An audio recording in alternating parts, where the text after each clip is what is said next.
Junior সাকিবের গোপনাঙ্গ কেটে ফেললেন তার স্ত্রী। সোশ্যাল মিডিয়ায় জুনিয়র সাকিব নামে পরিচিত এই যুবকের গোপনাঙ্গ কেটে দিয়েছে তার স্ত্রী শিখা। এ সময় সাকিব ঘুমন্ত অবস্থায় ছিল।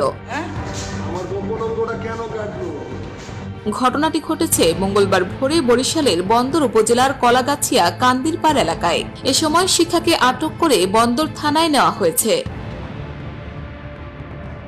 শিখা খানও বেশ জনপ্রিয় টিকটক সহ বিভিন্ন সামাজিক মাধ্যমে। শিখা বন্দর উপজেলার কলাগাছিয়া ইউনিয়নের কান্দিরপাড় এলাকার জুম্মন খানের মেয়ে। স্থানীয়দের সূত্রে জানা যায়, সাকিব ও তার স্ত্রী শিখা সামাজিক যোগাযোগ মাধ্যম ফেসবুক, টিকটক ও ইউটিউবে ভিডিও কন্টেন্ট তৈরি করেন। তারা দুজনেই মাদকাসক্ত। প্রায় সময় তাদের দুজনের মধ্যে ঝগড়া ও মারামারি হতো। কয়েকবার স্থানীয়রা তাদের মীমাংসা করে দিয়েছেন। সাকিব ও শিখার একাধিক বিয়েও হয়েছে।